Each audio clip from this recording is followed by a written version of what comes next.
ختم نبوت کے لحاظ سے یقیناً آپ نے خطاب سنے ہوں گے۔ آج کا دن ہماری اس نئی تاریخ میں اس کا ایک خاص مقام ہے۔ آج کا دن یعنی ہم جس طرح 7 ستمبر کا دن مناتے ہیں کہ اس دن قادیانیوں کو غیر مسلم اقلیت قرار دیا گیا، اسی پس منظر میں ہماری اس نئی تاریخ کے اندر 12 اکتوبر کا بھی ایک مقام ہے کہ جب حلف نامہ ختم نبوت کے اندر تبدیلی ہوئی، جس پر پھر آگے ساری تحریک چلی اور فیض آباد تک اور ڈی چوک تک، اس تبدیلی کا جو جرم تھا اس پر ایک بہت بڑے مولوی نے اپنے داڑھی کے ذریعے سے پردہ ڈالنا چاہا، سینیٹر ساجد میر نے۔ اس نے کہا کوئی تبدیلی نہیں ہوئی، یہ ملا شور مچا رہے ہیں، کچھ بھی نہیں ہوا، یعنی ہوا تھا، یہ ساری دنیا جانتی ہے۔ لیکن اس نے جس چیز پر وہ سینٹ کی ٹکٹ ان سے لیتا ہے یا مفادات لیتا ہے، اس نے کہا وقت ہے۔ مالکوں نے کہا کہ کچھ تم حلال کرو جو کھاتے ہو۔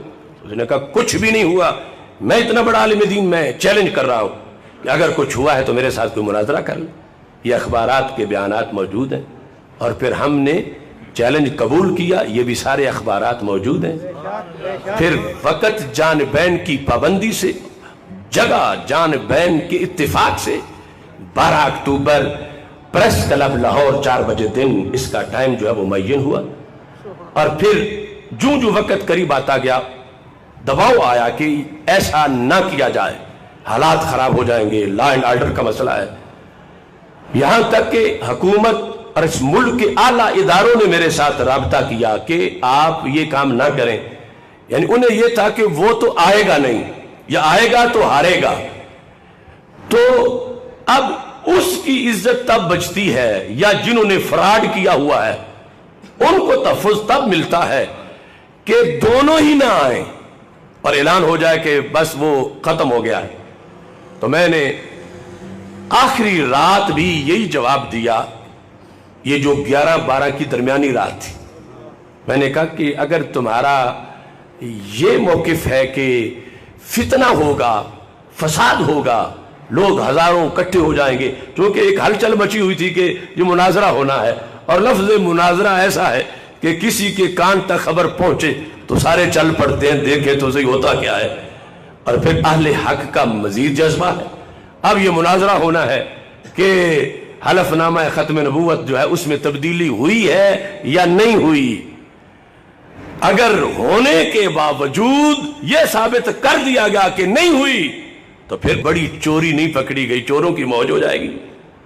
اور اگر ثابت کر دیا جائے کہ چوری ہوئی ہے تو پھر اس پر آگے تحریک چلے گی جس طرح کہ پھر چلی۔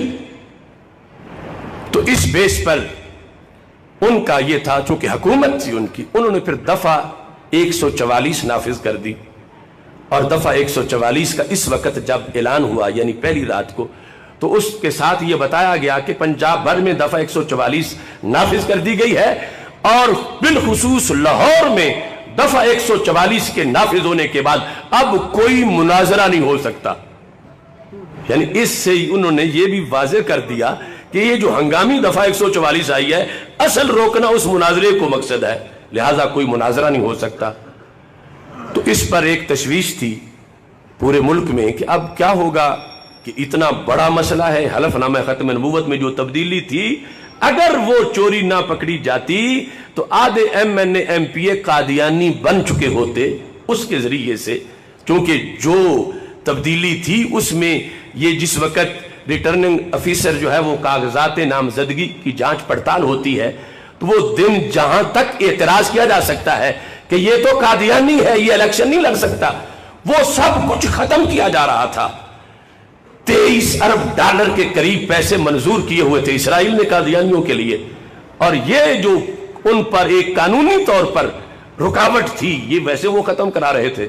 تو پھر یہ ہے کہ پارلیمنٹ پاکستان کی، اس میں کارکنان کی اکثریت ایم این ایز جو ہیں وہ قادیانی ہو، ایک تو حلف وہ جو قادیانیوں کے خلاف آئین میں دفعات ہے وہ ختم ہو، 295C ختم ہو، پاکستان کا اسلامی تشخص ختم ہو معاذ اللہ۔ یہ سارے منصوبے، اس کی بنیاد یہ تھی کہ دروازہ ایم این اے بنانے کا تو ان کا کھولا جائے، اتنی گہری سازش تھی، اور اس کا دفاع کرنے والا اگرچہ مولوی ہو. تو اس بنیاد پر ایسے حالات میں اللہ کا فضل ہے، ہمیں رب نے چیلنج قبول کرنے کی توفیق دی اور اس پر ڈٹے رہنے کی بھی توفیق دی. تو اب چونکہ ٹائم مختصر ہے، اب اگلا دن جو تھا، ابھی میں مرکز صراط مستقیم میں بخاری شریف پڑھا رہا تھا کہ پولیس نے محاصرہ کر لیا. یعنی یہ تاج باغ جو ہمارا مرکز ہے، تقریباً نہر تک جو دونوں راستے ہیں وہ سارے فل تھے. کوئی 1200-1300 کے قریب پولیس کے افراد کھڑے تھے، اور سارے ان کے افسران کے ان کو یہاں سے نکلنے نہیں دیں گے، کیونکہ اگر یہ یہاں سے نکل کر ادھر پہنچ گئے تو ہمارا ساجد میر جو ہے وہ اس کے لیے تو بڑا مسئلہ بن جائے گا. کیونکہ ان کی معلومات کے مطابق ساجد میر پہلی شام کو لاہور سے اسلام آباد چلا گیا، اور اس کا بھی باقاعدہ ریکارڈ ہے کہ وہاں ایک پروگرام میں وہ نظر آیا. مناظرہ اس نے لاہور کرنا تھا، تو اس نے تو آنا ہی نہیں تھا. تو نتیجہ انہوں نے یہ بنایا تھا کہ ان کو نکلنے نہیں دیں گے. تو ادھر سے وہ کہیں گے کہ ہم تو بالکل تیار تھے، پہنچ جانا تھا، لیکن حکومت نے دفعہ 144 لگا دی ہے، لہٰذا ہم نہیں آئے اور یہ بھی نہیں پہنچیں گے. تو اس طرح وہ جو پردہ چاک ہونے کا خطرہ ہے وہ پھر پردہ پڑ جائے گا. تو اللہ کے فضل و کرم سے میں اسی مرکز صراط مستقیم سے نکلا، اور جو ٹائم تھا پریس کلب کا اس میں ابھی 3-4 منٹ باقی تھے. ہمارا اعلان یہ تھا کہ ہم 12 بجے مرکز صراط مستقیم میں ختم نبوت کانفرنس شروع کر رہے ہیں. کانفرنس شروع ہو گئی، پولیس ناکے سارے صرف یہاں ہی نہیں، پریس کلب کے ارد گرد رستے میں. لیکن انہیں یہ سہارا تھا کہ وہ تو وہاں کانفرنس شروع کیے ہوئے ہیں، اور کانفرنس کے اندر ہی جو کچھ انہوں نے بیان کرنا ہے بیان کرنا. تو اللہ کے فضل سے 4 منٹ ابھی باقی تھے کہ میں ایک رکشے سے نکل کر پریس کلب کے دروازے پہ کھڑا ہو گیا. تو ہم نے باہر سب کو کہا ہوا تھا باقاعدہ کہ سارے قافلے جو آ رہے ہیں وہ مرکز صراط مستقیم آئے، کوئی بھی پریس کلب نہ جائے. لیکن پھر بھی جب میری گرفتاری ہوئی تو 100 سے زائد کارکنان اس وقت اچانک ظاہر ہوئے، اور وہاں ہم نے پریس کانفرنس بھی کی. وہاں ہم نے بورڈ دکھایا کہ یہ ہے پریس کلب لاہور، اور یہ ہے 12 اکتوبر، اور یہ ہے مناظرے کا ٹائم. اور میں ایک چھوٹا سا خادم ختم نبوت کا یہاں کھڑا ہوں، اور جس نے کہا تھا کہ ہوا کچھ نہیں میں چیلنج کرتا ہوں، میں نے تو قبول کیا تھا، میں نے چیلنج نہیں کیا تھا. لیکن آج باطل بھاگ چکا ہے. اس بیس پر پھر وہاں چونکہ بہت زیادہ پولیس تھی، ہماری گرفتاریاں ہوئیں. گرفتاری سے پہلے ہم نے خود یہ وہ سارا منظر، چونکہ سب پریس کلب کا میڈیا سب کچھ وہ کوریج کر رہا تھا، تو میں نے اس طرح بازو بلند کر کے کہا کہ میں نے کہا میں گرفتاری تو دیتا ہوں لیکن اس شرط پر کہ مجھے تم ہتھ کڑی لگاؤ،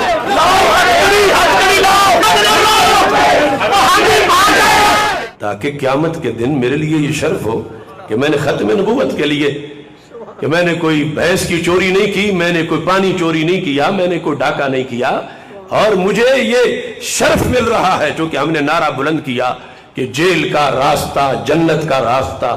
تو یہ نعرہ لگاتے ہوئے جیل کی گاڑی میں ہم بیٹھے، اور اللہ نے پھر تاریخ میں ہم جیسے کمزور بندوں کو یہ شرف دیا کہ جب رات 4 بار وہ مجھ سے مذاکرات تھانہ کوتوالی میں کر چکے، آج والی رات اب ہم آپ کو چھوڑ آتے ہیں، اب ہم آپ کو رہا کرتے ہیں.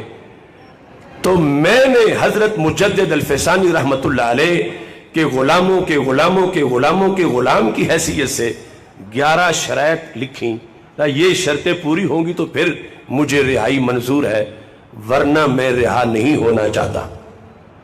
یہ سب کچھ بھی اس وقت کے چینلوں پر چلا کہ اشرف آصف جلالی نے اپنی رہائی کے لیے شرطیں رکھ دی ہیں کہ میں تب رہا ہوں گا کہ یہ شرطیں ہماری مانی جائیں.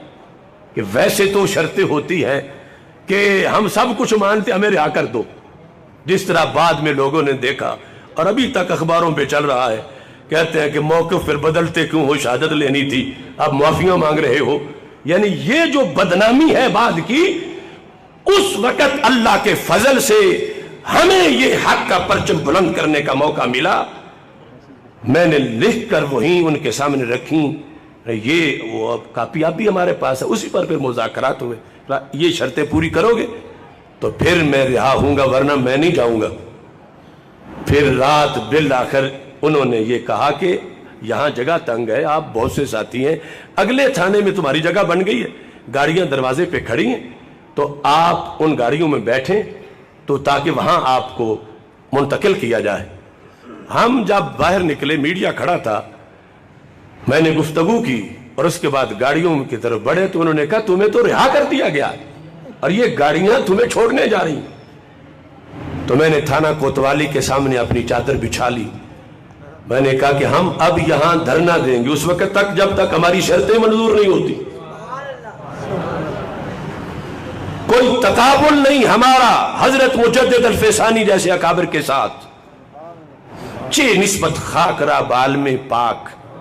لیکن اللہ کے فضل سے یہ پھر اس صدی میں ہمارا ریکارڈ ہے کہ ہم نے رہائی منظور کرنے کے لیے شرطیں رکھی کہ ورنہ ہم نے رہا نہیں ہونا. تم نے گرفتار کیوں کیا ہے؟ اگر گرفتار کیا تو پھر ہمیں پاس رکھو، رہا کرنا ہے تو ہماری یہ شرطیں مانو.